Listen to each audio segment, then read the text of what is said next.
Hey everybody, welcome to another episode. I'm Chandler Stevens, of course, and today I'm super excited to be sitting down with Caitlin Pontrella, who told me she's really hard to introduce, but she's got a lot of good stuff going for her. She is currently executive director over at Parkour Visions. She's one of the brilliant minds behind the Art of Retreat, which I had the pleasure to speak at last year. She's one of the co-founders of the Movement Creative. All sorts of interesting stuff from parkour to architecture and like everything in between. And I'm really excited to just kind of dig in and learn a bit and see what we make of it. So Caitlin, thanks for making the time. This is so fun. Thank you. That was a great introduction. Yes, nailed it. Well done. Perfect. So shoot. What do we dig into today? I mean, you're going through a whole bunch of kind of change and transition in your life at this point, like picking up and moving to the other side of the country. But Yeah. I guess for folks who aren't super familiar with your work, do you want to give us like the bird's eye view of all the different threads that you're bringing in here? Yeah, sure. Okay. So my background was in architecture, and I worked for the Parks Department for 6-7 years while starting up the Movement Creative. Mm-hmm. I've been doing parkour for about 10 years. I've always been very athletic. And probably back in 2012, a little sooner than that, but 2012, I got together with my two partners, Nikki and Jesse, and we started the Movement Creative as a way to sort of bring parkour in the way that we wanted to see it to New York City. So there was this kind of phrase that was given to me was create the community you want to see. Mm-hmm. And this has kind of been a driving force for all the things that I do. The community originally, I think, in parkour is very hostile to women, or at least not very friendly. And my original gut There's reaction, some stuff, younger men and not really knowing how to interact with women, and there's a whole thing that you can unpack. But my initial reaction was to pull away and just train by myself pretty much indefinitely. And then at some point, I don't really know why it shifted. I decided to come back and try again and do my own thing. So the Movement Creative was kind of my first sort of exercise, one of my first exercises in doing that. Let's create the community that's inclusive, that welcomes people of all body types and abilities, and really all the people and leaders are actively like looking to make people feel welcome. Mm-hmm. And that like movement is for them. Yeah. And that same idea, again, creating the community you want to be a part of. I also started the National Women's Gathering. So I do every year, I help guide a large North American event where Canadian American women come together and train and practice. And then as I progressed into a space of leadership in the community, I started developing the event, the Art of Retreat, because as a leader, I felt that the only thing our community celebrates are people who can jump really big or really far or do physical feats instead of, and there was no real space where we were celebrating like our coaches or our researchers or some of the people that are bringing these other elements that really made the discipline grow and develop and shine. And so how do we have that space? As I created that space. And then last year, the opportunity to leave architecture and do parkour full time kind of fell to my lap. I left the Movement Creative. So it's now really just Jesse. And I took up the position at PKV because they're having a difficult time. It felt like a great opportunity to go somewhere and make a meaningful impact and be a part of the nonprofit world and get into that and see what good could be done. Oh, that's awesome. Yeah. So that's like hits a little bit of everything. And then along the way, lots of little projects like the movement games and whatever else. And oh, it's so cool. I just get the sense that you have like a very kind of project-based like life, which is so cool. I mean, there are all of these different things and that there's a common thread throughout, but there's like a different feel to each of them, which I think is just so cool.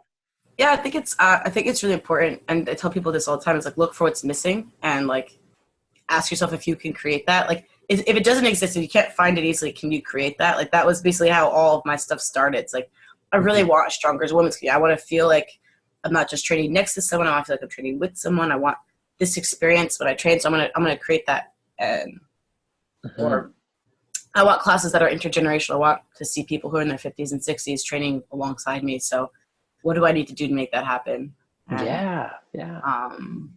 so yeah, I think it's just like, I think it's picking like something tiny and bite-sized you can like tackle on your own, which is like a tiny project that kind of ends up just snowballing into stuff sometimes. Now I have lots of really big things that like, it's like, so. Yeah, just like 5 or 6 enormous projects, spanning the continent. That's cool. So fun. So great.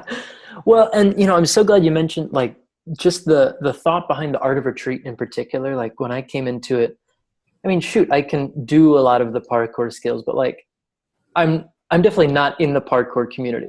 So it was so awesome to come in and see like, holy shit, there's this like wealth of thought going into this work, and the people developing, like, it's political, it's intellectual, like there's a research component, there's a design component, there's all of this stuff. And it's not just like jumping in between buildings and looking like a badass, which. Yeah, totally. And it's like, this is like there's a one part of the project that I'm trying to build out over the next few years. It's just called Sparkstorm. Mm-hmm. And what I would love it to be is that like the Saturday night of that event, which is the 29th of September, I want communities all over the world to have like a potluck dinner and invite people to do like short 5-minute talks. People in your community can bring forward for up to 5 minutes, share an idea, a project they're working on, a problem they're trying to solve. Maybe it's a cool game they just learned. But the idea is like pool the resources of your community, people who might not necessarily have a voice typically, which might be like a mom of your parent or like that 50-year-old who attends your class once a week. But it'd be just so great if there was one day out of the year where like we were celebrating big ideas instead of big jumps. Because like I said, I think in the larger movement culture is we're always, it seems that we are all very frequently, shouldn't say always, very frequently celebrating movement capacity, like athletic ability. And like we trust people with athletic ability instead of necessarily looking and celebrating people who have like great ideas. And maybe your physical capacity doesn't meet your intellectual capacity. And we discount very quickly, or we overlook, or are less likely to hear from people who are able to demonstrate physically. Yeah. That's so true. The flashy stuff gets eyeballs, but it takes effort to think through big ideas. Airtime. I mean, it's what gets more airtime, right? Even like when you scroll through on your social media feeds, getting the most airtime. Is it information, or is it like the visual kind of wow? So yeah. Well, shoot. So the Sparkstorm is kind of like TED-ish of movement world, and where movement goes beyond just movement, right?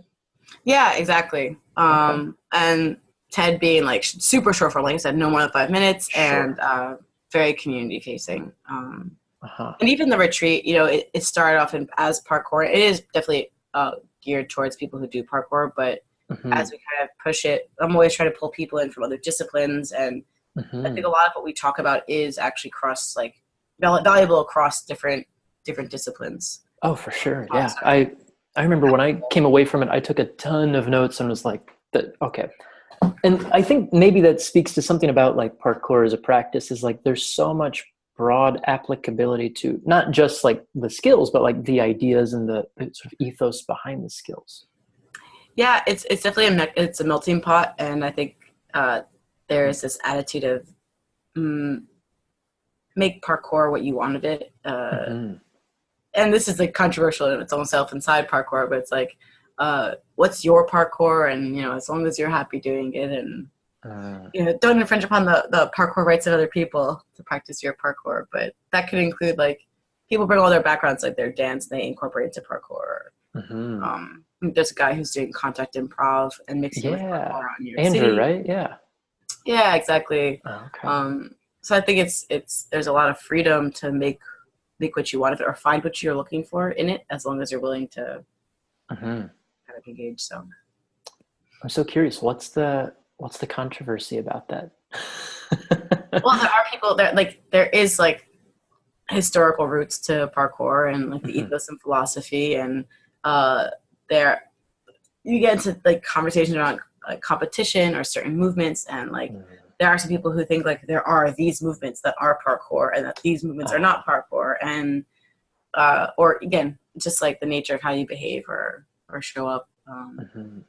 And if we danceify parkour, is that really parkour? And so I think there's just, people are very protective, and the word, I mean, language in general is very particular, and how you define and use words can really impact impact things, and even just a legal, like think about like legal sphere, like what is parkour and how do we define it, and how does that, like, if this is what it is. So that there's an implication that I can appreciate culturally, legally. For sure. Well, so there is kind of like a big international legal hullabaloo in the parkour world at this point, right? Yeah. That's not actually my favorite subject to talk about, but yes. Well, let's skip over it then. Parkour is parkour and no one owns it. We'll say that. Yeah. Yeah, parkour is for the people or something. Yeah. Okay, something, sure. something. But yeah, no, there's the real quick overview is just there's some, I don't know if it's even a legal battle yet, but basically the International Federation of Gymnastics is trying to take ownership essentially over parkour. And this has kind of had huge pushback from the community, because this will give a autonomy, like the power and control over what parkour is and how it's defined and practiced, you can certified, whatever it is, to a group of people who don't have any sort of real connection to the discipline. Gotcha. So now you have competing governing bodies emerging. You have Parkour Earth and IPF, and then the United States. I'm part of that process right now, and we're working to organize a governing body here. So it's just like a bit of a scramble and a little bit well-intentioned mess, but yeah. But so what is your favorite stuff to talk about at this point? If not massive international controversy, what are the things you like talking about? True. It's more the politics. It's like you get exhausted. It's just, you know. Yeah. But I mean, shoot, what's most exciting for you at this point? Well, right now, a lot of my time has been obviously spent working on Park Revisions. They were struggling when I took them over. And just kind of getting to explore the opportunity that's available working in the nonprofit sector. And one of my favorite things is always looking for unexpected collaboration between groups. You were talking about collaborating with the Seattle Architecture Foundation to do a playground design and parkour workshop. And how do we start also pushing this into firms and into urban planning groups and local governments around the PNW to start to show them the opportunity to change the way they think about public space or their play spaces. So that's been a big kind of fun thing to sort of exist in. And the other thing on my plate right now is the art retreat. Obviously, that's ramping up, and lots of conversations around leadership, community building. What does that event become in the future? But so those are my big two demands right now. I'm taking up all of my time.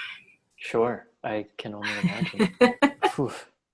Well, so I'm super interested in the work around the work you've been doing, and it sounds like you're continuing to do around like the play spaces and environmental design and like all of that. Because obviously, I mean, the places and spaces we're in have such an impact on how we move and who we are and like how we think, and like what's going on with that? Where do you even begin with that kind of work? I think it's just beginning just to open the conversation with most people. I don't think most people think about the way space is being designed and how it may or may not be accommodating or hostile towards movement. And there's like a whole world of hostile architecture where like architects are tasked with creating spaces or benches and infrastructure that like prevents people from staying too long. Wait, what does that even mean? There are design prompts, for example, to design benches that basically like are uncomfortable to sit on so that you don't sit too long, or that like, you know, if you're homeless you can't sleep on it. And like there are issues like hostile architecture, and how do you cordon off like and separate public private or discourage people from using a space too much. That's so bizarre.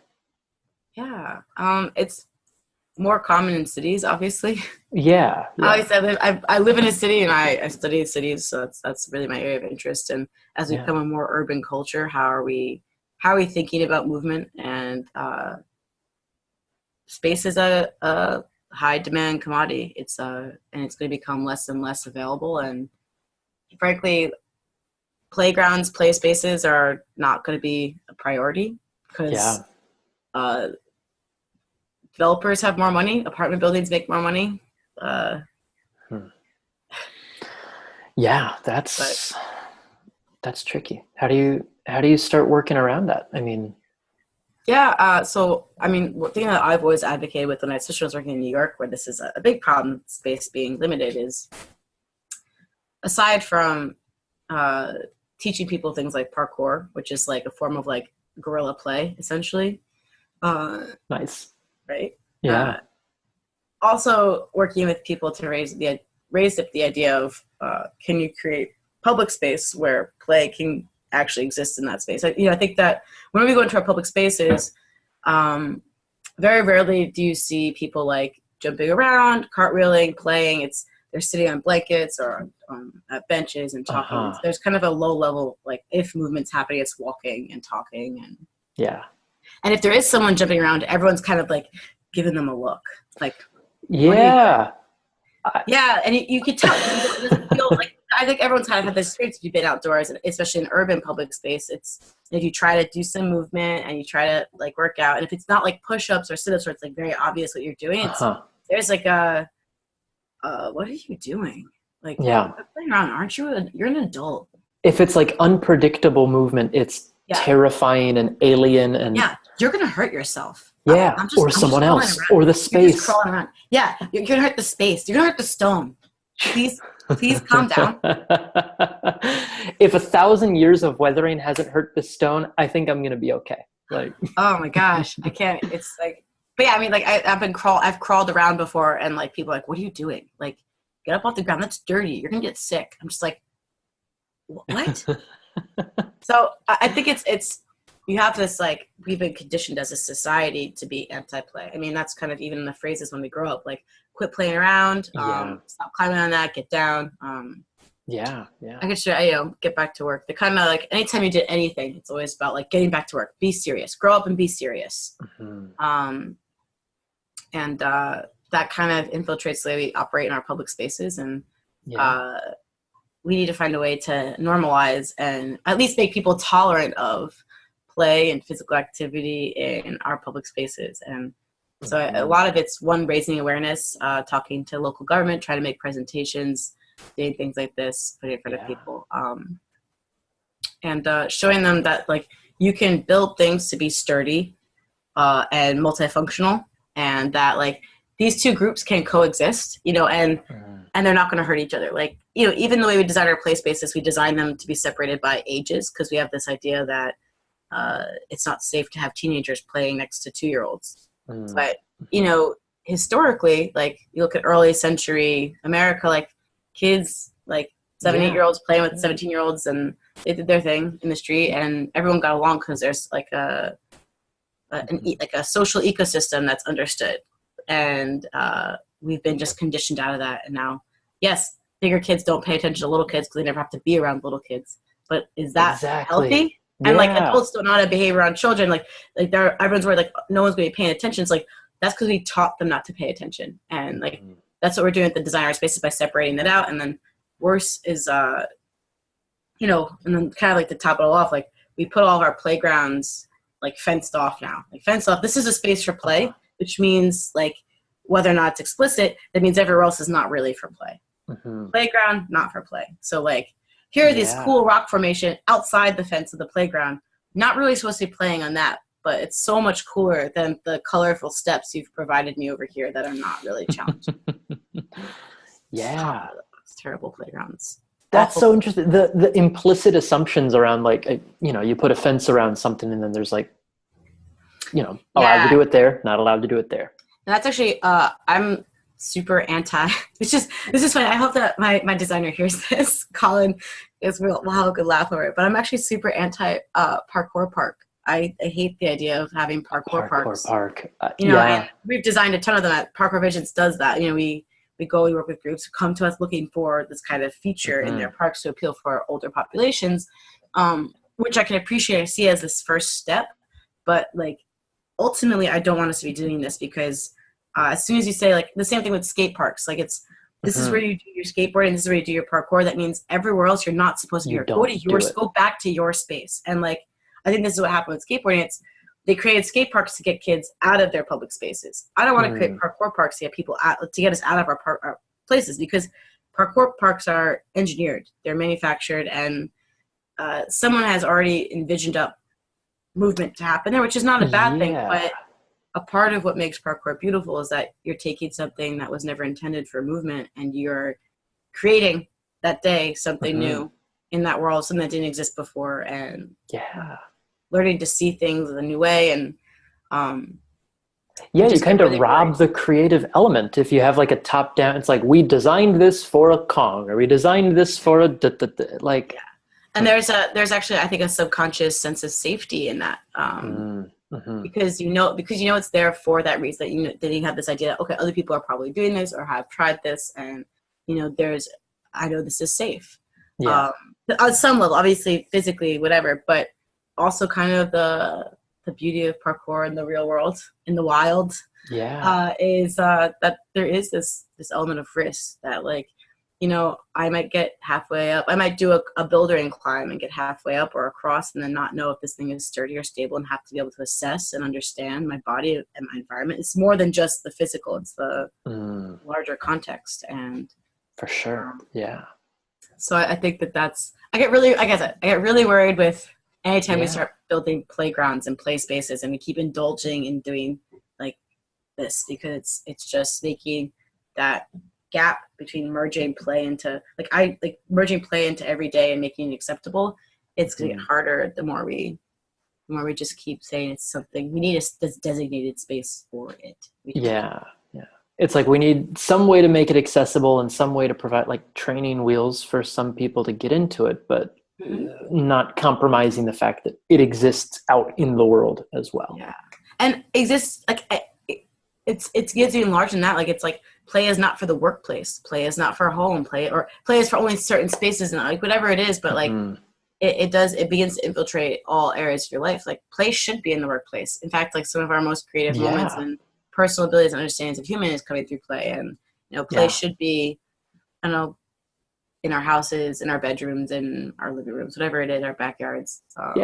That's like the fundamental creative process is like, you look around the environment and you engage with the environment and you see what the hell comes of that, whether it's like a piece of art or like a trick you do on a thing or whatever the case may be. Like, why on earth would it stop? I think that's the problem, is that people think that play isn't serious and they don't take play seriously, and that that's really and that's where I think design can come in and help. It's you can start to design public spaces in a way that trick people into playing. So what does that look like, to trick people into playing? Like, I think it's like, okay, if you draw, there's a great video of like online of like someone putting a hopscotch on a sidewalk, just randomly. Like, right, this is something that like echoes into a lot of people's past. They know what it is. They know how to interact with it. And there's this video, just like he puts it up in the street, and basically as people walk by, like people of all ages get tricked into playing. Like, it's just like they see it, like I'm gonna hop through it, and they do it, and they look around, and they walk off, and it's see that. Yeah, exactly. Did anyone see me having fun? Oh God! Thank God. Okay, good. Okay, listen. So like one of the ideas I was working on right before I left the movement creative, that I'm still kind of playing with, Jesse and I were talking about this thing called movement snacks, and this idea of putting small things into our environments to start to trick people into playing. So like that's an easy one. Putting footprints on the ground. If you put a series of footprints in a line or a series, people will try to follow them a lot of times. But one other one I had was like put a hand up like high on your wall. It says high five, and people will try to slap it. We tried that out in a school once, and it was awesome how people. Oh, I love that. Yeah. Then you have people jumping now. Like, say you have jumping, you're drink water. I have to drink water. Good reminder. Your body wouldn't tell you that, but at least you've got something. Yeah, it goes off. It goes off twice every day at 8 o'clock. So. Anyways, but so it's what are things like that you can do that inspire movement. And I've talked about this a little bit on. I talked to Craig some time back about where I think that has value, and I've been thinking about it more and more as we kind of develop play spaces and thinking about working on a larger scale. How can cities start to integrate it? Even thinking about like especially departments of transportation, when you're doing sidewalks or crosswalks. Yeah. Not that you want to do it in a crosswalk, you're spending more time in a crosswalk, but that there are so many opportunities that even small things you could do with paint, which doesn't cost a lot. It's really small ways you can change a public space without having to actually physically alter it, like build things, and start to inspire people to loosen up. For sure. Frankly. Yeah. Literally, physically, all metaphorically. Yeah, all of those cheeky ways. Yeah, exactly.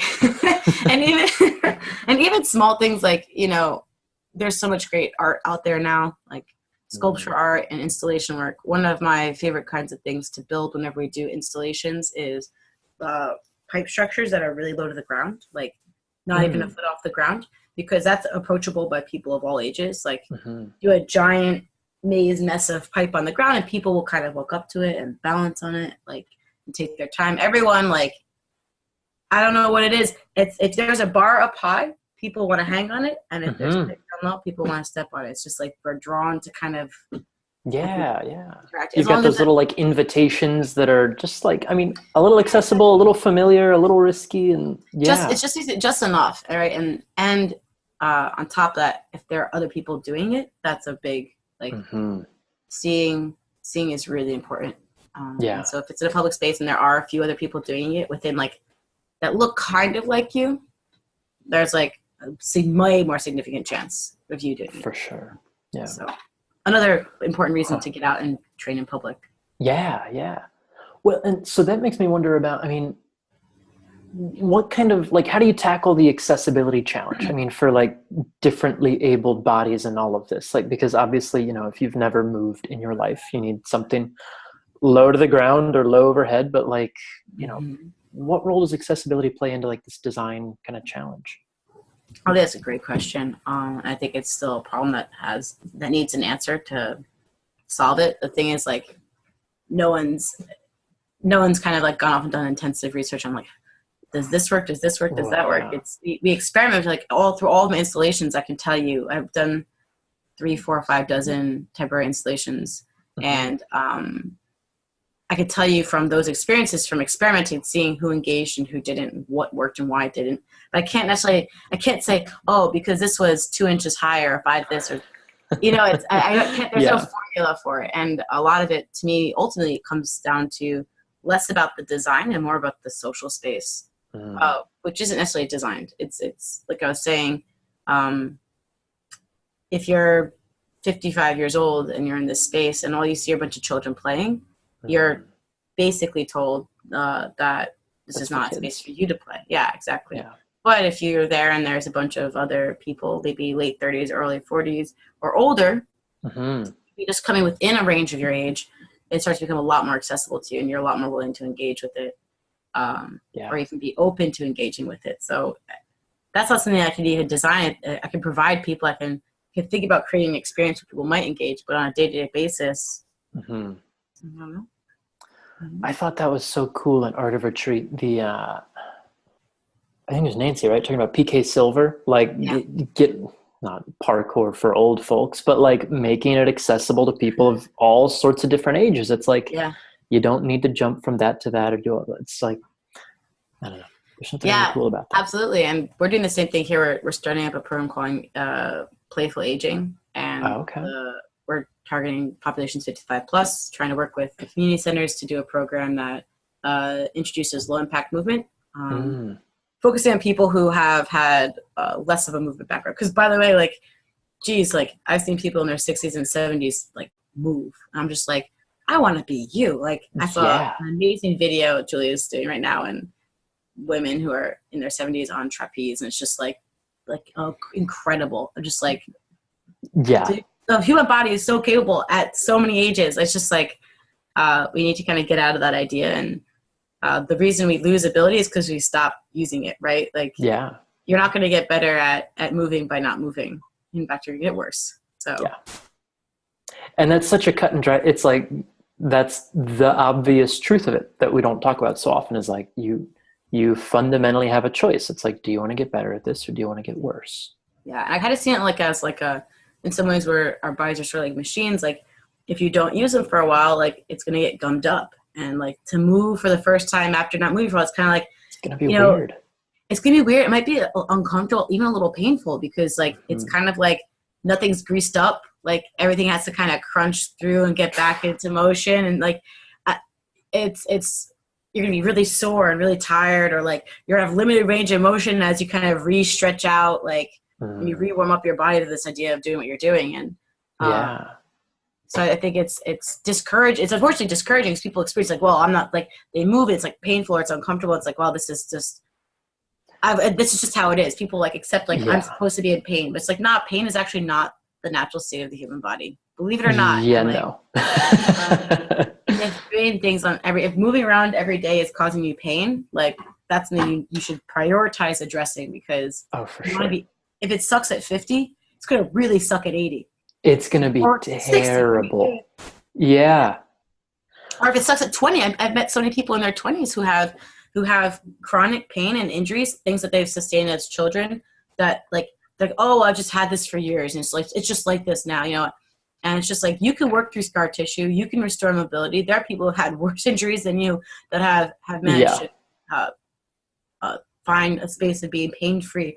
And it's just like, if you're 28 right now and you're feeling this, oh boy, you're in for a long life of pain. You're in for a hell of a ride. That's you're in for a whole world of pain. That's like one of those times you use that phrase. It's just like, well, and that's so like the discomfort that inevitably comes from like moving for the first time. It's like, if you've never moved or you've been dealing with chronic pain, like one of the loudest sensations that's going to come up first is like pain. And exactly. It's not necessarily going to be a positive, uphill, feel good forever kind of journey. Inevitably, there's going to be some shit along the way. And that's the value of coaching, to speak to that really fast. For sure. Like, I think sometimes, especially in parkour, there's a lot of people are like, why do I need a coach? Because I can learn everything online. I could do all this stuff. It's like, I could totally appreciate, and there's definitely like value to that. I believe in like having online learning resources and having free access to content. But there's also a time where like it's worth having a coach to help keep you emotionally and mentally on track, but also help you make a plan physically of like, how do I begin tackling this? How can I take these movements and create safer, slower progressions that like I can work up and work through what I need to work through so that I can start moving again. Yeah. But I think that, again, we live in a primarily sedentary society. Most people's experience of movement also, the average human being in American society, because I can't really speak to European society, the average human being, essentially, their experience of movement on a daily basis is fairly joyless. It's you wake up and walk around your house and make your food. You get into your car. You drive to work. That's done like what, maybe 15 minutes, 20 minutes of walking. You walk up to your office. You sit down at your chair. You start to type. You're typing work. You maybe do a little bit of walking around your office in a stressful environment. Then you walk from the building to the car, and then from your car to your house. Maybe you go to the gym and you run on a treadmill in a uninspiring box. Cool. Yeah. Like nothing about that is a joyful expression of your body, your movement. There's no creativity. Like there's no creation with your body. Like it's, and that even more so, like I think that there's that drawing by that author whose name I don't remember. That one, that drawing and that author. I know the little circle exercise in the larger sphere of movement. Oh, that's Kitty Bowman, right? Thank you, Kitty Bowman. Yeah. You may have heard of her. Yeah, that woman, that woman. Huh. But that drawing, I think, kind of captures the average experience. But that being said, so it's also like when you tell people like start moving more, like they're just like, more of something that like there's something that kind of like also is there's like inspiring. A dread to it. Yeah, totally. That's the word, dread for it. Like why would I want to do more of that? Like I work out. I do that thing. And it sucks. I put the work in. Like, man, it doesn't have to be work. Right? It doesn't have to be work. The grind and the strive and the but I love that, like the joy of it. That's so joy. Yeah, the fun, the laughter. It's like hanging out with your friends. It's also one of those things like I realize sometimes on weekends, this is a sidebar slightly. I realize sometimes on weekends, like, what do people do my age? Like they go to the bar or they hang out and they day drink or they lay on the beach and it's just like, like my Saturday is like playtime. It's like ready to go to a park and jump around or climb on buildings, and like it's hard to explain to someone like, yeah, my totally Saturday different night world. Yeah. But yeah, that being said, I don't remember exactly what the original question was, but Oh God, I don't know. Inspiring people to movement through design, I think has to start with people wanting to move and being in a social space that enables them to move or catalyzes them to move, and having the, I guess, tools and resources to address the big pain points that are stopping them from moving. For sure. But yeah. God, I remember I had a buddy of mine, this was a couple of years ago, we were like at a park, and it had like some structure in the middle. It was just like this beautiful, I mean, it was like a rock climbing wall. I think it was, I don't know what the building was for, but whatever. So we're like climbing trees, and we're playing a fun game of like stalk, counter stalk, where we're simultaneously trying to like hunt and sneak up on each other, but like you got to run and you got to do all this. So we're like crawling around and climbing up the building, and I got him so hard. Climb up the building. He had no idea, scared shitless. But anyway, we had 2 people call the cops on us, I guess. So we're oh no. Yeah. So this is like an hour after we stopped playing, and we're just like walking around the park at this point, and the cop is walking towards us, and he's like, "Hey, what are you fellas up to?" And we're like, "Well, currently we're just like walking back to the car, like we're on our way out. How are you, sir?" And well, we got a couple of calls about people crawling around on the ground and climbing trees and things. And I was like, "Oh yeah, that was us. We were doing those things. Maybe there were other people too, but we." This is an amazing story. Well, and so then it's like, okay, so was there anything wrong with that? Like, should we not do that? And he's like, well, no, I guess there's nothing legally wrong, but I think you just maybe scared some of the families around, like they've got their kids here. And I'm like, yeah, they've got their kids here. Like, oh my God, that is too funny. That was nuts. Yeah. Like, but I think that's like, so this speaks to like the obviously like growing risk aversion in society. Like obviously you have the new kind of rising like pro risk groups that are pushing like the return of adventure playgrounds, but they're still relatively small, I think, compared to like the larger litigious. Litigious, is that how you say that word? Litigious. They like to sue. Yeah. Yes, them, those people, risk averse. We live in a society that is driven by fear.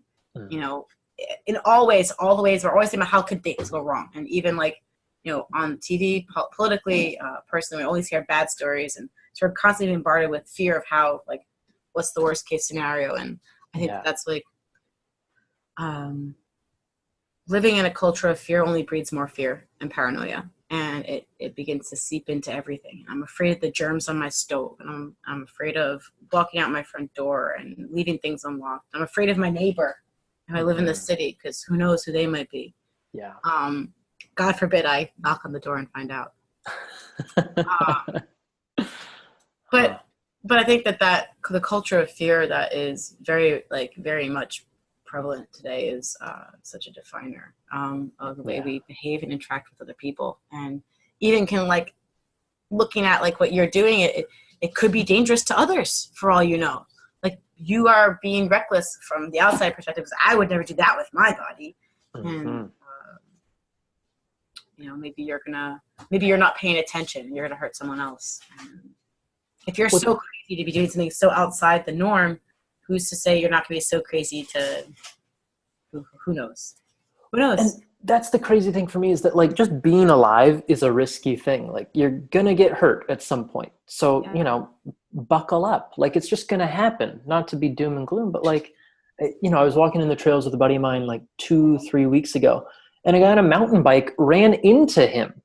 And it's like, that's a normal activity people do, is like bike on trails, and you could still get hurt doing normal stuff. So like, what are you worried about? I think it's, we're conditioned from a very young age now to be afraid. Like by our parents, like you fall and scrape your knee, and like those early moments and experiences, the way your parent reacts is really, really formative. If they run over and they're like, "Oh my God, are you okay? Are you okay? What's going on?" And the kid's now, oh my God, like, and now I'm going to start crying because you're afraid. Am I going to die? we're all afraid. And now you're starting to associate fear with the sensation you just had, and which amplifies the pain, right? And so like, even just like social interactions when we're kids and the way our parents interact with us, this is defining how we should, how we understand fear and risk. And I'm not claiming any degree of research in this, and I've not read too much on it, but like, I'd also would suggest that like the decline in our ability, the decline in opportunities available to us to take risk, like meaningful risk. I'm not talking about like go to a, I'm like, actual risk where we feel like we've made a choice and this has this and we've assessed, and as that declines, I think we society are going to be more and more depressed, because risk taking, learning how to take risk is such a huge element of like learning how to focus your attention and your energy, how to manage your emotions, how to manage difficult emotions and then still take rational action. To also like see like an impossible task and either break it down or walk away from it and say no. And there's so many incredibly important social and personal skills you pick up through risk taking and through play, because play is a great safe space for risk taking.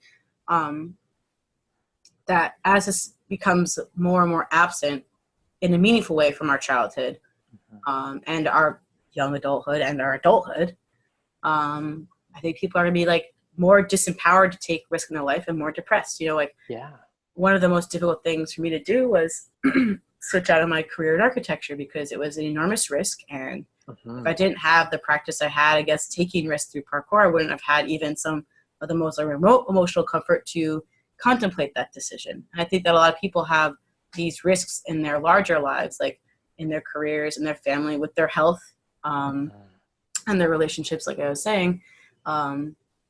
You only get better at what you practice. And if you're not practicing taking risk and learning how to deal with like acting under stress and rationally thinking, and you're not gonna be able to do it. You're gonna break down. You're gonna close up. You're gonna be afraid. You're gonna act like an animal instead of a human.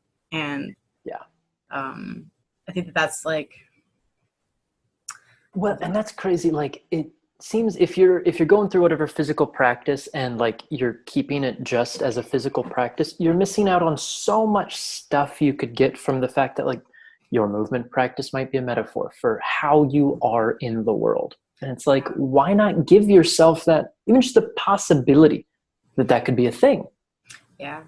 And that's, I mean, so one of the, like and they talk about this a lot in play in general, in all forms of play, not just physical play, but play is, when you enter a play space, there's sort of a suspension of reality. And it's a place where you can try on different versions of yourself, different personas, different responses. You know, I think if there's a book I read about time how kids can play both being Darth Vader and Luke Skywalker. And it's not that the kid wants to be the psychopath or the great hero, but that they want to be able to explore both personas to understand what the spectrum of humanity and what identifies with them and why someone would act this way. And the same thing with physical play. It's when you suspend reality, you have this opportunity now to do things with yourself that maybe like is outside of your normal sort of social construct, that to quit playing around. Like, let's go play. And that lets us do certain things that we wouldn't otherwise do. Allows us to take risk in a safe way. Like I could take risk without like social repercussion, or like there are repercussions. Obviously people have died from doing certain things, but it is those, I think it's the most important thing. I think what makes parkour very unique. And that's like, why is parkour different than other disciplines? It is the focus on this mental, emotional, social sort of layer, and this experience that you have, and being introspective through that experience, and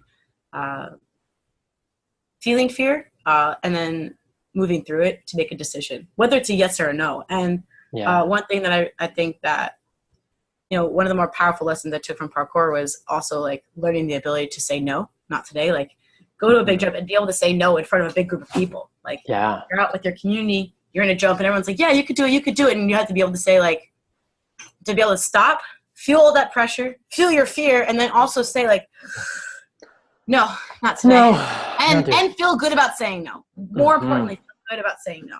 And if you could practice that, and like that's what play is. Play, parkour, play spaces, they're practice spaces for for the real world. So if you practice saying no to things you should need to say no to, or if you practice saying yes, or again, experiencing fear and acting through fear, you'll get better at experiencing fear and acting through fear, or focusing your attention when there maybe is 100 people around you doing things in the city. But I need to focus on this jump and execute this thing, because if I don't, I'm going to hurt myself. And imagine if you were, again, back in the office in a meeting, you're juggling 100 things in your life and things are falling apart. You're sick and you just got a divorce and you're doing this and that. But now I could focus on the thing that's important because I've had so much practice in my play spaces. That's why play is important. Play is a low repercussion space for us to build the skills we need to be healthy, happy human beings as adults as well. Like, especially as adults. Especially, yeah. Yeah, it's like children still. Play and parkour, it's like that's the laboratory where you figure out how you exist within the world. And that's where, again, you get to like try on new ways of being and like, and it doesn't stop when you grow up, because you're going to face new challenges, in each. And I've only experienced a very tiny bit of life. I've only been here for like 30 years, but like, I can tell you like every 5 years or so, like the challenges I'm facing are very different. And I need different tools, or my tools need to evolve with me. So if I'm not still practicing and playing and experimenting on how to change those tools, like I'm going to get less effective at handling my problems in my life. But what's like, let me ask you this, what's like the simplest way someone can get into this kind of like mindset of exploring play or parkour, whatever the thing might be, but like, I don't know, what are the first steps, do you think? What's the foundational stuff?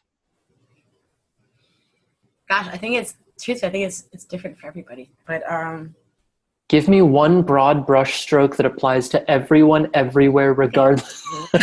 All right, so here's 3 simple steps. How to. I'm a big believer. I mean, and this doesn't appeal to more introverted personalities, but find a community to connect with and find someone to do it with. I think. Because there's such a block to participation, like emotionally and mentally, that you need someone to help hold you accountable. Find a friend even that's interested in what you're doing, and start low. Like I think yoga is great for this reason. I think people start playing with movement through yoga. And it's really simple, very approachable. It's stretching. I mean, I put some air quotes there. Air quotes in case you guys aren't watching. I'm not trying to minimize any yoga. But I think it's so approachable because it's so low impact, and I think it's find something that appeals to you. That's not a treadmill, not the gym, something that like has you using your body and putting you around other people. Take a few classes. If it doesn't work for you, switch. Don't wait. Like you'll find something you'll vibe with. Like everyone has their flavor. It's just a matter of what that is, and if it causes pain, like.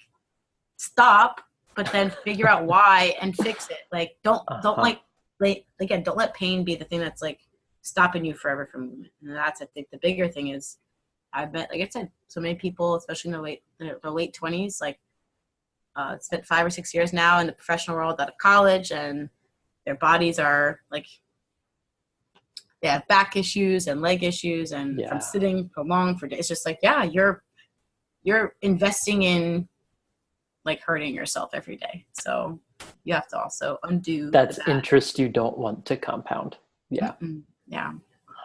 So find someone who's going to hold you accountable, a community of people, and then don't settle. Find something that's going to like really inspire you to get to it every week and you really like. And if you think yoga is it, change studios. Like that's also like sometimes it's just bad teachers. Like I've had that before too, like with parkour. I mean, I love parkour. I think it's super accessible, but I also like this is going to be terrible. I'm not very quick to recommend jumping into the parkour community unless I know like where you are and if the community's good. There are still some very like young and immature communities out there that for sure you can have an experience. And this is the movement culture too. Like there are movement communities out there that are standoffish and elitist, but that's, I said, you have to find your tribe, find your people, and you'll feel healthier overall too, right? Like, so many people live very isolated lives, and being a part of a community that wants to play with you. Everyone wants friends. The thing. Yeah. Man. Who, I don't know if this is an easy to answer question or not, but like, who are some of the people you admire most, like in this general space? Like, who are the people you love learning from at this point? Well, the last 2 years have really been, I've been looking for people, like, because I'm running business now and I'm starting events. I look a lot to other people in leadership spaces and how they deal with creating community, managing people. There's no one particular person. There's a great book that came out, I think, by Tim Ferriss, that was The Tribe of Mentors. Oh, I heard about yeah. I really like that book, just reading through like different people's experiences and what inspired them and advice they would give. But there's no one name. I'm not really attracted to, like, I've always been super anti celebrity stuff. I'd rather have like one-on-one human interactions with people and have conversations, say, hey, here's my problem right now. Can we talk about it? And my best teachers have been like my students and my employees and my coworkers. Just people who are very resourceful in their own ways and looking for what makes them tick and what's their value and how can I pick that up and add that to what I do. And so cool. I don't have any like names I can drop. That's the secrets. Yeah. Go listen to this thing. I can give you my reading list, but not off the top of my head, but afterwards I can type you up like the last 3. Well, sure. That would be cool too, man. So what are you looking forward to most at this point? Oh, I don't know. I'm excited for the next like 6 months and seeing what happens. Seeing what happens. Sorry. It's like I'm in control. Excited obviously to see how the retreat turns out this year. It's every year it's very different. Obviously last year we were in hotel in New York City. This year we're going to be in cabins in the woods. I saw that. That's beautiful. It's so cool. So I'm always get really excited whenever that's coming up. I get very like stressed out because I'm like never know what's going to happen. And if it's like, gotta find speakers, but it always is great. People come and create their experience. I'm excited to see what happens with PKV.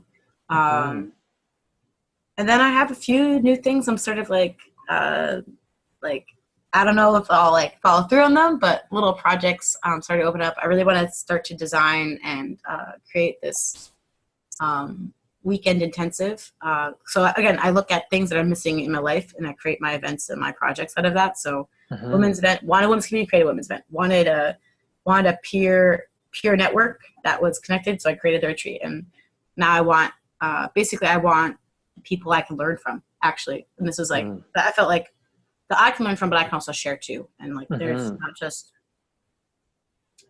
when I talk about the retreat, for example, I say that there are some people at the retreat, there are givers and takers, people who come and give a lot, but don't take a lot. And there are people who take a lot, but don't give a lot.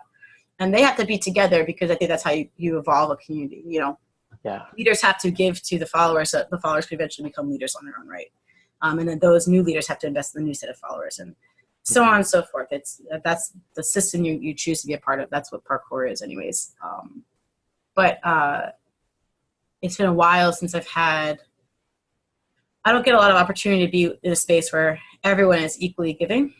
Where I feel like I'm very often giving to a lot of people and because I'm nourishing other people, but who's nourishing me? And so I want to create a space where I bring in people I really, really respect, who I feel like I have something I really need to learn from. But anyways, I want to create a weekend intensive where there's like 15 people or 20 people. We like rent an Airbnb and everyone gets 1 hour. You teach whatever you want in that 1 hour and everyone has to participate. It's like, so you have 10 hours a day, 2 days in a row, and you're just like movement or talking, whatever it is. And I just think it'd be a really cool experience to be in a space where everyone has to contribute intellectually and through movement and through play. And what could that create in terms of like a network and a community and a tribe? And that's awesome. So that's kind of like floating around right now. How I'm going to do it, when I'm going to do it, I don't know. But that and then really trying to build out. The other one thing I'm excited about is the Movement Game Library. It's just been sitting on the back burner. But it's like 18 games are on it right now, and there's a Facebook group, and there's tons of stuff happening on the Facebook group. But I'm just not able to make it happen onto the website. So I've had 3 or 4 people really interested, and I'm going to kind of expand it so they have access and see if we can like just pool more and more and get lots of games up there for engaging people in play and movement, and expand it even further to include articles and learning resources, and see if that can kind of grow as just like a, again, free online platform through our nonprofit to be a tool for coaches and practitioners and teachers. I can imagine like teachers, not even like related to movement, like 1st grade, 2nd grade, 3rd grade teachers or high school teachers using it in their classrooms to get people moving, and offices. That's awesome. Use me. So. Well, cool. So if people are into learning any, we'll put together like a show notes kind of thing, but like,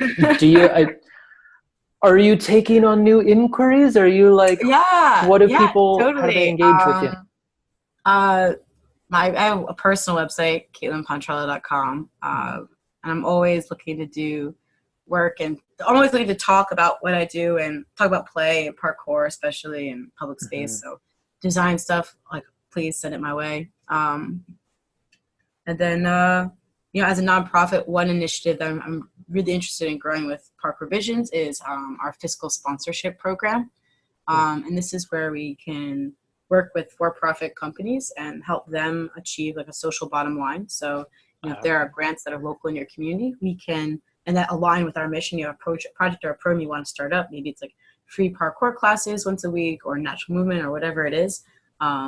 We can work with you to get grant funding and help you fund programs with other local resources. So that's something that's available nationwide to organizations, and I'm always interested in hearing what people are doing and if we can help them.